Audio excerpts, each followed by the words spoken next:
നമ്മൾ ഇത് 18-ാമത്തെ അധ്യായമാണ്. 27, 28 വചനങ്ങളാണ് ഇന്ന് നമ്മൾ പഠിക്കുന്നത്. ഖുർആൻ പഠിക്കുകയും അത് പഠിപ്പിക്കുകയും ചെയ്യുന്ന ഉത്തമന്മാരെ അള്ളാഹു നമ്മളെ ഉൾപ്പെടുത്തട്ടെ. അഊദു ബില്ലാഹി മിനശ് ശൈത്വാനിർ റജീം. ബിസ്മില്ലാഹിർ റഹ്മാനിർ റഹീം.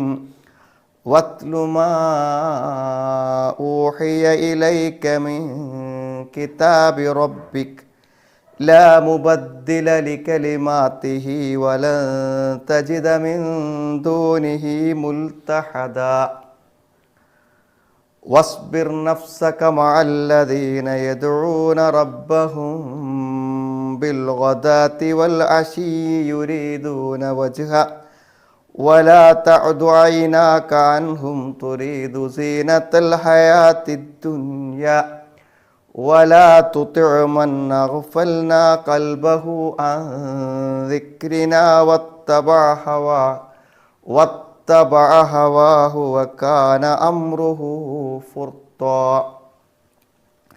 നമ്മൾ അസ്ഹാബുൽ കഹ്ഫിൻ്റെ കഥയാണ് പറഞ്ഞു നിർത്തിയത്. അതിനുശേഷം വളരെ ഗൗരവപരമായ ചില കാര്യങ്ങൾ അള്ളാഹു നമ്മളെ ഓർമ്മപ്പെടുത്തുകയാണ്. വിശുദ്ധ ഖുർആനിൻ്റെ ശരിയായ പഠനവും അത് ജീവിതത്തിൽ പകർത്തുവാനുള്ള പ്രചോദനവും നമ്മുടെ ജീവിതത്തിൽ നിരന്തരമായ ഭക്തിയും തഖ്വയും കാത്തു സൂക്ഷിക്കുവാനുള്ള ഉത്ബോധനവും എല്ലാം അടങ്ങുന്നതാണ് ഈ ആയത്തുകൾ.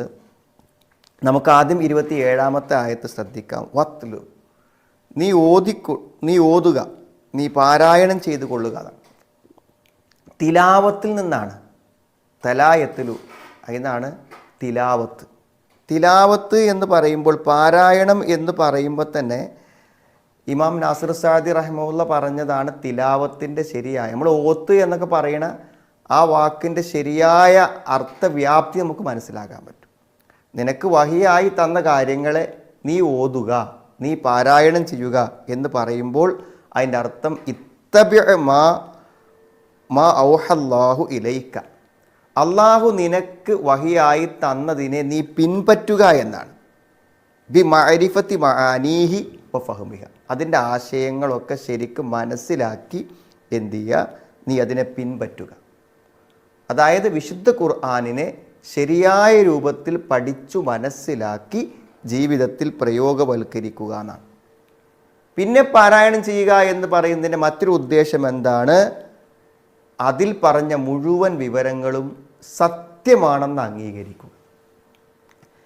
ഈ ഖുർആൻ പഠിക്കാൻ ആവേശം കാണിക്കുന്ന ആളുകളിൽ ഖുർആനിൻ്റെ അടിത്തറകൾ അറിയാത്ത, അടിസ്ഥാനങ്ങൾ അറിയാത്ത ആളുകളുണ്ടായിരിക്കും. അത്തരം ആളുകൾ പലപ്പോഴും എന്ത് ചെയ്യുന്നറിയോ, ഖുർആൻ പഠിച്ചുകൊണ്ടിരിക്കുമ്പോൾ അവർക്ക് പെട്ടെന്ന് ഓരോ സംശയങ്ങൾ വരും. അപ്പോൾ എല്ലാറ്റിൻ്റെയും യുക്തി തേടിക്കൊണ്ടുള്ള ഒരു പഠനത്തിലേക്ക് വരുമ്പോഴും അയാൾ ഒരു നിഷേധിയായി മാറുകയാണ് ചെയ്യുക.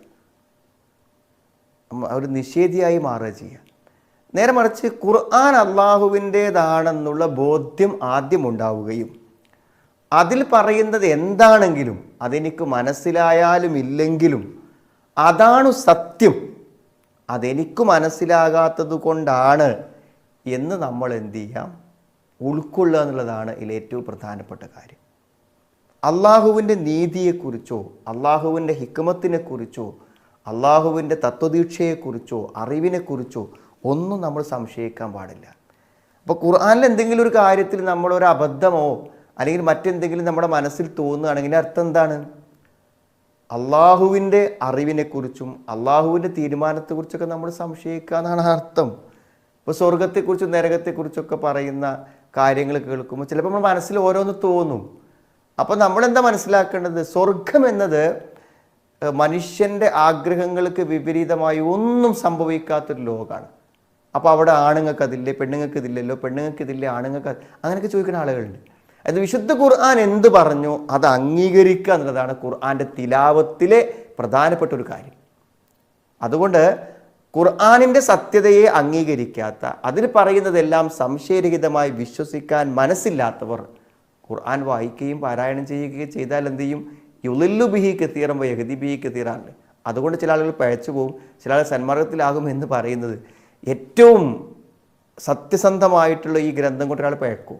അത് പഴക്കാൻ കാരണം അയാളുടെ വായനയിലുള്ള അറിവില്ലായ്മയും അടിസ്ഥാനമില്ലായ്മയുമാണ് അതിൻ്റെ കാരണം. അപ്പോൾ തിലാവത്തിൽ എന്ത് പെടും? നിനക്ക് എന്താണോ വഹിയിലൂടെ തന്നത് അതിനെ നീ പിൻപറ്റണമെന്നുണ്ട്. അതിൽ പറഞ്ഞ മുഴുവൻ വർത്തമാനങ്ങളും നീ എന്ത് ചെയ്യണം? സത്യപ്പെടുത്തണമെന്നുണ്ട്. വംതിസാലു അവാമിരിഹി വനവാഹിഹി, അതിൻ്റെ കൽപ്പനകളും വിരോധങ്ങളും പ്രയോഗവൽക്കരിക്കണം എന്നുകൂടെയുണ്ട്. നോക്കൂ നിങ്ങൾ, എന്തൊരു വിശാലമായ അർത്ഥമാണത് തിലാവത്തിനുള്ളത്. വത്ലു മാ ഊഹിയ ഇലൈക മിൻ കിതാബി റബ്ബിക്, നിന്റെ രക്ഷിതാവിൻ്റെ വേദഗ്രന്ഥത്തിൽ നിന്ന് നിനക്ക് വഹിയു നൽകപ്പെട്ടിരിക്കുന്നത് നീ പാരായണം ചെയ്തു കൊള്ളുക. അർത്ഥം, നീ പിൻപറ്റിക്കൊള്ളുക, നീ വിശ്വസിച്ചു കൊള്ളുക, നിന്റെ ജീവിതത്തിൽ നീ എന്ത് ചെയ്യുക? അതിൻ്റെ കൽപ്പനകൾ സ്വീകരിക്കുകയും വിരോധങ്ങളെ നിരാകരിക്കുകയും ചെയ്തു കൊള്ളുക എന്നാണ്. എന്നിട്ട് അള്ളാഹു പറഞ്ഞ അടുത്ത വാക്കെന്താ അറിയോ? ലാ മുബദ്ദില ലികലിമാതി, അവൻ്റെ വചനങ്ങൾക്ക് ഭേദഗതി വരുത്തുന്ന ഒരാളുമില്ല എന്നാണ്. അതായത് ഒരാൾക്കും അള്ളാഹുവിൻ്റെ ഗ്രന്ഥത്തിൽ എന്ത് ചെയ്യാൻ പറ്റൂല? ഒരു മാറ്റം ഉണ്ടാക്കാൻ പറ്റില്ല. അതുകൊണ്ട് ഒരു മാറ്റത്തിരുത്തലും കഴിഞ്ഞ കാലഘട്ടങ്ങളിൽ നടന്നിട്ടില്ല. അതിൽ എന്തൊക്കെ ഉണ്ട് അതൊക്കെ അള്ള പറഞ്ഞാണ്. അള്ള പറഞ്ഞ കാര്യം സ്വീകരിക്കാൻ നമുക്ക് എന്താണ് വിഷമമുള്ളത്? അതായത് അതിൻ്റെ ആ നീതിയിലോ സത്യസന്ധതയിലോ ഒത്തമ്മത്ത് കലിമത്തു റബ്ബിക സിദ്ഖൻ വഅദ്ലൻ, സത്യമായിട്ടും നീതിയായിട്ടും നിൻ്റെ രക്ഷിതാവിൻ്റെ വചനങ്ങൾ പൂർത്തിയായിരിക്കും എന്ന് പറഞ്ഞാൽ അതിലൊരു പ്രശ്നമല്ല. അപ്പോൾ നമുക്ക് സുഹൃത്തുക്കൾ എപ്പോഴെങ്കിലും വിശുദ്ധ ഖുർആനിൽ വായിക്കുന്ന സമയത്ത് നമുക്ക് എന്തെങ്കിലും അങ്ങനത്തെ ശുഭത്തുകൾ വന്നിട്ടുണ്ടോ? വരുമ്പോൾ നമ്മൾ ആലോചിക്കുന്നത് എനിക്ക് മനസ്സിലാവാഞ്ഞിട്ടാണ്. കാരണം ഞാനത് പറയാൻ കാരണം, നമ്മുടെ ജീവിതത്തിൽ എത്രയോ കാര്യങ്ങൾ, ഇപ്പോൾ ഉദാഹരണം പറയാം, നമ്മുടെ ഒരു 10ാമത്തെ വയസ്സിൽ നമുക്ക് യുക്തിരഹിതമായി തോന്നിയ പല കാര്യങ്ങളും നമുക്ക് എന്ത് ചെയ്യേണ്ട കാര്യങ്ങൾ ഒരു 30-40 വയസ്സാകുമ്പോൾ യുക്തിപരമായി തോന്നുന്നുണ്ട്. അവിടെ ആർക്കാ തകരാറ്? നമ്മളുടെ ബുദ്ധി വളർച്ചക്കും നമ്മുടെ കാഴ്ചപ്പാടുകൾക്കുള്ള പ്രശ്നമാണ്. ഇതെല്ലാറ്റിലും ഉണ്ട്. അള്ളാഹു നീതിമാനാണെങ്കിൽ വിശുദ്ധ ഖുർആൻ വായിക്കുമ്പോൾ ഈ കാര്യത്തിൽ അനീതി ഉണ്ടെന്ന് ആരെങ്കിലും പറയും? അത് അള്ളാഹുവിനെ കുറിച്ച് മനസ്സിലാക്കേണ്ട വിധം മനസ്സിലാക്കാത്തത് കൊണ്ട് മാത്രം വരുന്ന കാര്യമാണ്. അതുകൊണ്ട് അതിലെന്തില്ല? യാതൊരു മാറ്റവും, യാതൊരു മാറ്റത്തിരുത്തലുകൾക്കും അതിലെന്തില്ല, ഒരു നിലക്കും ഒരവകാശവും ഇല്ലാത്ത കാര്യമാണ്. യാതൊരു തിരുത്തും അതിലില്ല. നിൻ്റെ രക്ഷിതാവിൻ്റെ ഈ ഗ്രന്ഥത്തിൽ എന്തില്ല?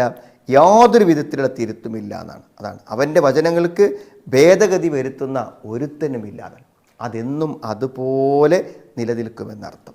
വത്ലു മാ ഊഹിയ ഇലൈക മിൻ കിതാബി റബ്ബിക് ലാ മുബദ്ദില ലികലിമാതി വലൻ തജിദ മിൻ ദൂനിഹി മുൽതഹദ. വലൻ തജിദ മിൻ ദൂനിഹി മുൽതഹദ, അവനല്ലാതെ യാതൊരു രക്ഷാവലംബവും നിനക്കൊരിക്കലും കണ്ടെത്താനാവില്ല. അതായത് നമുക്ക് രക്ഷ തേടുവാനും അഭയം പ്രാപിക്കുവാനും അള്ളാഹു അല്ലാതെ മറ്റൊരാളുമില്ല എന്നാണ്. സുഹൃത്തുക്കളെ, ഇത് വളരെ വലിയൊരു ആശയമാണ്. ഒന്ന്, നമ്മളെന്താ വെച്ചാൽ ഒരു ഷിർക്കിലേക്കും അള്ളാഹു അല്ലാത്തവരിലേക്കും നമ്മൾ പോകുന്നൊരവസ്ഥ ഉണ്ടാവരുത് എന്നുള്ളതാണ് ഒരു കാര്യം. അതോടൊപ്പം തന്നെ അതിലെ പ്രധാനപ്പെട്ടൊരു കാര്യം എന്താണെന്ന് ചോദിച്ചാൽ, നമ്മൾ എന്ത് ചെയ്യണം? അള്ളാഹു നമുക്കൊരു അഭയവും രക്ഷയുമാണ് എന്നുള്ള ഏറ്റവും പ്രധാനപ്പെട്ട ഒരാശയം നമുക്ക് തരുന്നുണ്ട്. എന്താണ് അത് അങ്ങനെ വരാനുള്ള കാരണം? നമ്മൾ ചിന്തിച്ചാൽ നമുക്ക് മനസ്സിലാകുന്ന ഒരു പ്രധാനപ്പെട്ട കാര്യമാണ് എന്താ കാര്യങ്ങൾ. നമ്മൾ ഏതൊരു വിഷയത്തിലും ഒരു സുരക്ഷയും ഒരു രക്ഷയും നമ്മൾ ആഗ്രഹിച്ച് ചെല്ലുമ്പോൾ അതെവിടെയാണെങ്കിലും, നമ്മളിപ്പോൾ ഒരു ഭരണാധികാരിയുടെ അടുക്കലാവാം, ഒരു സമ്പന്നൻ്റെ അടുക്കലാകാം, ഒരു പണ്ഡിതൻ്റെ അടുക്കലാകാം, എവിടെയാവാം, അവിടെയെല്ലാം നമ്മുടെ കാര്യങ്ങൾ സാധിക്കപ്പെടാതെ വന്നേക്കാം. എന്താ കാരണം? ആത്യന്തികമായി നമ്മുടെ കാര്യങ്ങൾ തീരുമാനിക്കുന്നതിന് അല്ലാഹുവാണ്. ഒരു രോഗം 2 പേർക്ക് വന്നു, ഒരാൾക്ക് സുഖമാവുന്നു, ഒരാൾക്ക് സുഖമാവുന്നില്ല. അപ്പോൾ എന്താണ്? ആത്യന്തിക രക്ഷ അള്ളാഹുവിൽ മാത്രമേ ഉള്ളൂ.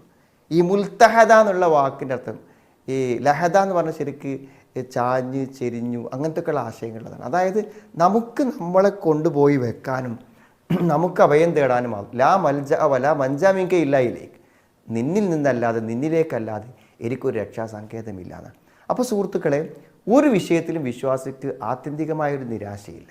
കാരണം എന്താ? അള്ളാഹുവിലാണ് രക്ഷ. നമ്മൾ ഒരാളെയും എന്ത് ചെയ്യുന്നില്ല, എല്ലാം മറന്ന് നമ്മൾ ആദരിക്കുകയോ ബഹുമാനിക്കുകയോ ചെയ്യുന്നില്ല. കാരണം എന്താണ്? അയാൾ നമുക്ക് പ്രതികൂലമാകാം, അനുകൂലമാകാം. എന്തുമാവാം. അപ്പോൾ ആത്യന്തികമായി നമ്മൾ അവലംബിക്കേണ്ടത് അള്ളാഹുവിനെയാകുന്നു എന്ന വലിയൊരാശയമാണ് ആയത്തിൻ്റെ അവസാനത്തിലുള്ളത്. ഇനി 28 നോക്കൂ നിങ്ങൾ. വസ്ബിർ നഫ്സക മഅല്ലദീന യദ്ഊന റബ്ബഹും ബിൽ ഗദാതി വൽ അശീയി യുരീദൂന വജ്ഹ. വസ്ബിർ നഫ്സക മഅല്ലദീന യദ്ഊന റബ്ബഹും ബിൽ ഗദാതി വൽ അശീയി യുരീദൂന വജ്ഹ. വസ്ബിർ നഫ്സക, നിന്റെ നഫ്സിനെ നീ എന്ത് ചെയ്യുക? ഉറപ്പിച്ചു നിർത്തുക എന്നാണ്. നീ ഉറപ്പിച്ചു നിർത്തുക നിന്റെ. വസ്ബിർ നഫ്സക, നീ ക്ഷമയോടുകൂടെ പിടിച്ചു നിൽക്കുക. ആരെ കൂടെ? മഅല്ലദീന യദ്ഊന റബ്ബഹും ബിൽ ഗദാതി വൽ അശീ യുരീദൂന വജ്ഹ. അള്ളാഹുവിൻ്റെ പ്രീതി ആഗ്രഹിച്ചുകൊണ്ട് രാവിലെയും വൈകുന്നേരവും തങ്ങളുടെ രക്ഷിതാവിനോട് പ്രാർത്ഥിച്ചു കൊണ്ടിരിക്കുന്നവരോടൊപ്പം നിന്റെ നഫ്സിനെ നീ എന്ത് ചെയ്യുക? ക്ഷമയോടുകൂടെ പിടിച്ചു നിർത്തുക എന്നാണ്. വളരെ വലിയൊരു ആശയമാണ് ഇതിൽ വരുന്നത്. ഒന്ന്, നമ്മൾ ഫസ്റ്റ് മനസ്സിലാക്കേണ്ട ഒരു കാര്യം, അള്ളാഹു ഇവിടെ രാവിലെയും വൈകുന്നേരവും അള്ളാഹുവോട് പ്രാർത്ഥിക്കുന്ന ദിക്ർ ചെയ്യുന്ന ആളുകളെ അള്ളാഹ് പ്രശംസിച്ചു. അതൊരു വലിയ കാര്യമാണ്. അള്ളാഹ് പ്രശംസിച്ച ഒരു കാര്യം എന്താണ്? ഏറ്റവും നല്ല ഒരു സംഗതിയാണ്. അതുകൊണ്ട് രാവിലെയും വൈകുന്നേരം അള്ളാഹുവിനോട് പ്രത്യേകമായി പ്രാർത്ഥിക്കുന്നവരെ പ്രശംസിച്ചിട്ടുണ്ടെങ്കിൽ ഇനി മുതൽ നമ്മൾ അതിൽ ഉൾപ്പെടണം. ആ സുബഹി നമസ്കാരം കഴിഞ്ഞ് ഒരു 10 മിനിറ്റ്, അല്ലെങ്കിൽ മഗ്‌രിബിൻ്റെ മുമ്പ് ഒരു 10 മിനിറ്റ് നമ്മളെന്താ അറിയോ, നമ്മോട് ചെല്ലാൻ നിർദ്ദേശിച്ച പ്രാർത്ഥനകൾ, ചില സൂറത്തുകൾ, ആയത്തുകൾ, അതൊക്കെ നമ്മൾ ചൊല്ലുമ്പോൾ അത് അള്ളാഹു പ്രത്യേകം പരിഗണിക്കുന്ന കാര്യങ്ങളാണെന്ന് ഈ ആയത്തിന് ലഭിക്കുന്നു. അപ്പോൾ നല്ലവരെന്ന് അള്ളാഹു പരിചയപ്പെടുത്തുന്നത് നല്ല സാമ്പത്തികവും അതേപോലെ തന്നെ ഭരണാധിപത്യങ്ങളും സൗകര്യങ്ങളും ഒക്കെ ഉള്ള വലിയ വലിയ ആൾക്കാരുണ്ട്. മനസ്സിലായില്ലേ? എത്ര കൊള്ളരുതാത്തവനായാലും ഒരു മുതലാളിയെ കാണുമ്പോൾ ഒരു ആദരവ് മനസ്സ് തോന്നും, ആർക്കും തോന്നും. അയാൾ എന്തൊക്കെയോ അനാവശ്യങ്ങളുടെയും അധാർമികതയുടെയും ആളാണ് എന്ന് എത്രയോ വ്യക്തമായ വീഡിയോകളും ഫോട്ടോകളൊക്കെ നമ്മൾ കണ്ടിട്ടുണ്ടെങ്കിലും അയാളെ കാണുമ്പോൾ ഒരു ആദരവ് തോന്നും. അത് പണത്തിനോടുള്ളൊരു ആദരവ്, ഭൗതികതയോടുള്ളൊരു ആദരവ് മനുഷ്യനുള്ളതാണ്. പക്ഷേ ഇവിടെ ഷെയ്ഖ് ഹുസൈമി റഹ്മത്തുള്ളാഹി പറഞ്ഞ കാര്യം എന്താണ്? ചില ആളുകൾ നമ്മൾ നല്ല സത്യസന്ധരായ സാമ്പത്തിക ശേഷിയുള്ള ആൾക്കാരുണ്ടാവും. അവർക്ക് നമ്മൾ പ്രത്യേക പരിഗണന, ആദരവൊക്കെ കൊടുക്കുമ്പോൾ അത് മറ്റുള്ളവരുടെ അവഗണനയായി വ്യാഖ്യാനിക്കേണ്ട കാര്യമില്ല. അവരൊക്കെ മുതലാളിമാരെ ആളുകളാണെന്ന് പറയും. നമ്മൾ ആ ബന്ധം സ്ഥാപിക്കുന്നത് ദീനിന് വേണ്ടിയിട്ടാണെങ്കിൽ 100% അത് ശരിയാണ്. നമ്മുടെ വ്യക്തിപരമായ താല്പര്യങ്ങൾക്ക് വേണ്ടിയിട്ടാണെങ്കിൽ അവിടെ നമുക്കതിലൊരു തിരുത്തുണ്ടാവാം. പക്ഷേ നമ്മളൊരു മതപണ്ഡിതനാവട്ടെ, മതപ്രബോധകനാവട്ടെ, ദീനിൻ്റെ ഗുണത്തിന് വേണ്ടി സത്യസന്ധനായ സാമ്പത്തിക ശേഷിയുള്ള ഒരാളോട് ഒരു ബന്ധം സ്ഥാപിക്കുന്നതോ അയാളെ ഒന്ന് പരിഗണിക്കുന്നതോ ഒന്നും ഒരിക്കലും തെറ്റുള്ള കാര്യമല്ല. അതിൻ്റെ ഗുണങ്ങൾ അതിന് ലഭിക്കുന്നുള്ളതാണ്. ഇതിൻ്റെ അർത്ഥം പാവപ്പെട്ട ആളുകളെ സമ്പത്തില്ലെന്നതുകൊണ്ടോ സൗകര്യമുള്ളതുകൊണ്ടോ അവരെന്ത് ചെയ്യരുത്? അവഗണിച്ച് മുന്നോട്ട് പോകരുത്. അവർക്ക് പ്രത്യേക പ്രാധാന്യമുണ്ട്. ഇന്ന അക്രമക്കും എന്തെല്ലായി അത്തക്കാക്കും, തക്കവുള്ളവർക്കാണല്ലോ പ്രാധാന്യം. പിന്നെന്താ പറഞ്ഞ ഉപദേശം? ഇതെല്ലാവർക്കും ഉള്ളതാണ്. നബി സല്ലല്ലാഹു അലൈഹി വസല്ലമയുടെ ജീവിതത്തിൽ പ്രയോഗവൽക്കരിക്കേണ്ട, വിശ്വാസികൾ മാതൃകയാക്കേണ്ട ഗുണം. വലാ തഉദു ഐനാക അൻഹും തുരീദു സീനത്തൽ ഹയാത്തിദ് ദുനിയാ. എന്ത് ചെയ്യരുത്? ഇഹലോകം, ദുനിയാവിലെ അലങ്കാരങ്ങളെ പ്രതീക്ഷിച്ച്, ഐഹിക ജീവിതത്തിൻ്റെ അലങ്കാരത്തെ ഉദ്ദേശിച്ച് അവരിൽ നിന്നും നിന്റെ ദൃഷ്ടി വിട്ടുപോകരുത് എന്നാണ്. അതായത് ഇത്തരം ആളുകളെ അവഗണിച്ചിട്ട് എന്താണ്, ഭൗതിക ജീവിത സൗകര്യങ്ങൾ മാത്രം ഉദ്ദേശിച്ച് യാതൊരു ധാർമ്മികതയും സത്യസന്ധതയും പാലിക്കാത്ത ആളുകളെ പണമുണ്ട് വിചാരിച്ച് അല്ലെങ്കിൽ സ്ഥാനമുണ്ടെന്ന് വിചാരിച്ച് അവരെ എന്ത് ചെയ്ത് ഇവരെ അവഗണിച്ച് നീ അവരുടെ കൂടെ പോകരുത്. അതെന്താ? അവിടുത്തെ മക്കയിലെ മുശ്രിക്കീങ്ങളുടെ നേതാക്കന്മാരും അവിടുത്തെ ഉന്നതന്മാർക്കും എന്താ അറിയോ, പ്രവാചകൻ സല്ലല്ലാഹു അലൈഹി വസല്ലമയുടെ കൂടെ ഈ ഇസ്ലാമിലേക്ക് വന്ന അടിമകളും അവിടുത്തെ പാവപ്പെട്ടവർ ഇരിക്കുമ്പോൾ അങ്ങോട്ട് വരാൻ അവർക്കൊരു പ്രയാസം. അപ്പോൾ ഇവരൊക്കെ നീ ആട്ടി വിട്ടാൽ ഞങ്ങളൊക്കെ വരാം എന്ന ഒരാശയം അവരുടെ മനസ്സിൽ വന്നപ്പോൾ അള്ളാഹു ശക്തമായ നിർദ്ദേശം കൊടുക്കുകയാണ്, അങ്ങനെ കൂട്ടേണ്ട ഒരു ആവശ്യവുമില്ല എന്നാണ് പറയുന്ന പ്രധാനപ്പെട്ട ഒരു കാര്യം. പിന്നെ വലാ തുതി മൻ അഗ്ഫൽനാ ഖൽബഹു അൻ ദിക്രിനാ, നമ്മുടെ ഉത്ബോധനത്തിൽ നിന്നും ഹൃദയങ്ങൾ ബോധരഹിതമായവർ, അശ്രദ്ധരായവർ, അതാണ് നമ്മുടെ ഉത്ബോധനം. അത് വളരെ പ്രധാനപ്പെട്ട ഒരു കാര്യമാണ്. ഉത്ബോധനങ്ങളിൽ നിന്നും എന്ത് ചെയ്യുക? ബോധം നഷ്ടപ്പെടുക, അശ്രദ്ധനാവുക എന്ന് പറഞ്ഞാൽ എന്താ പറയുക, അവരെ നീ അതുകൊണ്ട് പ്രധാന ഉദ്ദേശം നമ്മൾ ചൊല്ലുന്ന ദിക്റുകളും ദുആകളും അർത്ഥങ്ങൾ അറിഞ്ഞുകൊണ്ടും ആശയങ്ങൾ അറിഞ്ഞുകൊണ്ടും ആകണം. അത് ഷേഖ് സാലിഹ് ഇബ്നു ഉസൈമീൻ റഹ്മത്തുള്ളാഹി തഫ്സീർ പറഞ്ഞിട്ടുണ്ട്. നമ്മളത് ഉൾക്കൊണ്ടുകൊണ്ടാവണം. മറ്റൊരു കാര്യം പറഞ്ഞാൽ എന്താണെന്ന് വിചാരിച്ചാൽ, ദിക്റിന് പറഞ്ഞാൽ അള്ളാഹുവിൻ്റെ വിശുദ്ധ ഖുർആനിൻ്റെ ആശയങ്ങളെ, അതിൻ്റെ ആദർശങ്ങളെ, അതൊന്നും അത്ര ശരിയല്ല എന്ന നിലയ്ക്ക് നമ്മൾ നടക്കുക. നമ്മൾ വേറെ ഭൗതികമായ നിയമങ്ങൾക്കും തത്വങ്ങൾക്കും പ്രസംഗങ്ങൾക്കും പ്രഭാഷണങ്ങൾക്കൊക്കെ വലിയ അംഗീകാരവും സ്ഥാനവും ആദരവ് കൊടുക്കുക. വിശുദ്ധ ഖുർആൻ സംബന്ധമായിട്ടുള്ള ആശയങ്ങൾക്കൊക്കെ എന്ത് ചെയ്യുക അറിയോ, ഒരു പരിഗണന നൽകാതിരിക്കുക. അങ്ങനെയും പറ്റില്ല എന്നാണ്. അത് രണ്ടും അദ്ദേഹം പറഞ്ഞിട്ടുണ്ട്. ഒന്ന് അർത്ഥമറിഞ്ഞ് ആശയം ഉൾക്കൊണ്ടുകൊണ്ടായിരിക്കണം എന്നാണ്. അപ്പോൾ അത് ഉൾക്കൊള്ളാത്ത, അള്ളാഹുവിനെ വിസ്മരിച്ച, അള്ളാഹുവിൻ്റെ കൽപ്പനകളെ വിസ്മരിച്ച ആളുകളെ നീ അനുസരിക്കരുത്. പിന്നെ അനുസരിക്കപ്പെടാൻ പറ്റാത്ത ആളുകളെ വിശേഷണങ്ങളിൽ ഒന്ന് അള്ളാഹുവിൻ്റെ ഉത്ബോധനങ്ങളെ, ദിക്റുകളെ എന്താണ് അവഗണിക്കുന്ന ആളുകൾ.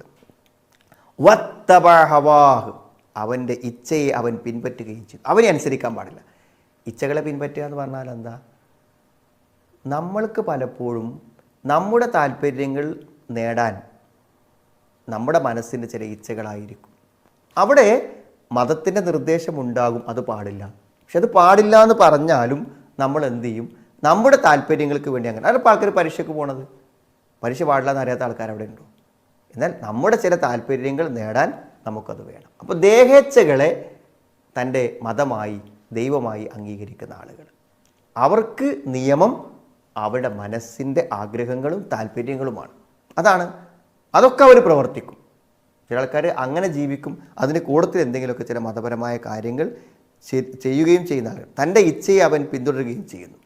പിന്നെ മാത്രമല്ല, അവൻ്റെ മറ്റൊരു പ്രത്യേകത വക്കാന അംറുഹു ഫുർത്താ, അതേപോലെ തന്നെ തൻ്റെ കാര്യം അതിരു കവിഞ്ഞതായിരിക്കുകയും ചെയ്തവനെയും നീ അനുസരിക്കാൻ പാടില്ല എന്നർത്ഥം.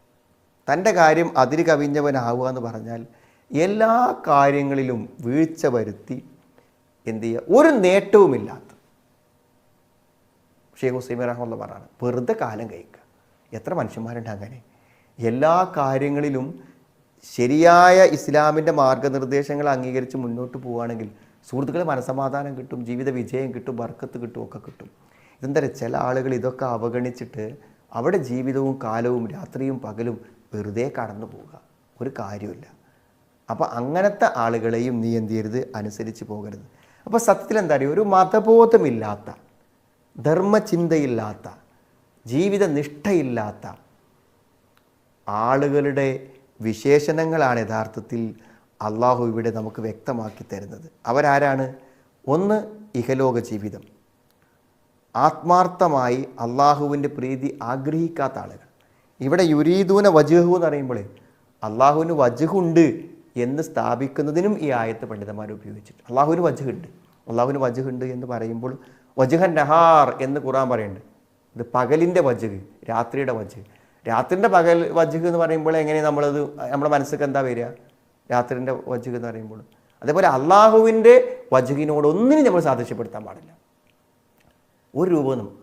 ഓരോ വിശേഷിപ്പിക്കപ്പെടുന്ന വസ്തുവിനനുസരിച്ച് കൊണ്ടാണ് അതിൻ്റെ വിശേഷണങ്ങളെ മനസ്സിലാക്കേണ്ടതെന്നാണ്. അപ്പോൾ അള്ളാഹുവിന് പറയുന്ന വിശേഷണങ്ങൾ, അള്ളാഹു ഏകനാണ്, അവന് തുല്യനായി വേറെ ആരുമില്ല.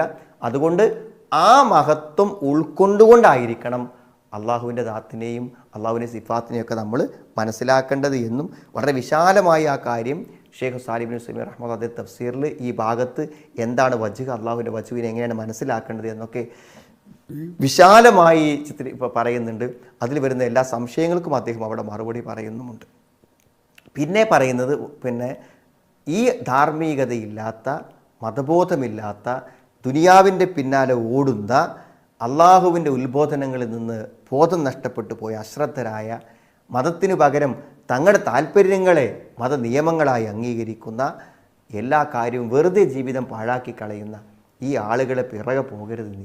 നല്ല ഭക്തിയോടുകൂടെ അള്ളാഹുവിൻ്റെ പ്രീതി ആഗ്രഹിച്ച് വരുന്ന ഈ ആളുകൾക്ക് അറിയിക്കുന്ന സ്ഥാനവും അംഗീകാരവും മഹത്വവും അവർക്ക് കൽപ്പിക്കണമെന്നതാണ്. സുഹൃത്തുക്കളെ, അവരെ കൊണ്ടാണ് നമുക്ക് ഗുണവും ബർക്കത്തുകളുമെല്ലാം അള്ളാഹു തരുന്നത് എന്ന് നമ്മൾ മനസ്സിലാക്കുക. വളരെ നല്ല 2 ഉപദേശങ്ങൾ നമുക്ക് ഈ ആയത്തുകളിൽ നിന്ന് ലഭിക്കുന്നു. ആയത്തൊരിക്കലും കൂടെ ഓതി നമുക്ക് അവസാനിപ്പിക്കാം. വത്ലു മാ ഊഹിയ ഇലൈക മിൻ കിതാബി റബ്ബിക് ലാ മുബദ്ദില ലികലിമാതി വലൻ തജിദ മിൻ ദൂനിഹി മുൽതഹദ വസ്ബിർ നഫ്സക മഅല്ലദീന യദ്ഊന റബ്ബഹും ബിൽഗദാതി വൽ അശിയ്യി യുരീദൂന വജ്ഹ വലാ തഅദു ഐനാക അൻഹും തുരീദു സീനത്തൽ ഹയാത്തിദ് ദുനിയ വലാ തുതിഉ മൻ അഗ്ഫൽനാ ഖൽബഹു അൻ ദിക്രിനാ വത്തബഅ ഹവാഹു വകാന അംറുഹു ഫുർത്താ. ആയത്ത് പല പ്രാവശ്യമായിട്ട് പോയി നോക്കുക, അർത്ഥം നോക്കുക. അമ്പാനിമോൻ്റെ പരിഭാഷയ്ക്ക് കിട്ടുമെങ്കിൽ നമ്മളത് വായിച്ച് നോക്കാം. പറ്റുമെങ്കിൽ നമ്മൾ കാണാതെ പഠിക്കുക. അള്ളാഹു വിശുദ്ധ ഖുർആൻ പഠിക്കുകയും പഠിപ്പിക്കുകയും ചെയ്യുന്ന ഉത്തമന്മാരെ നമ്മളെല്ലാവരെയും ഉൾപ്പെടുത്തുമാറാവണം.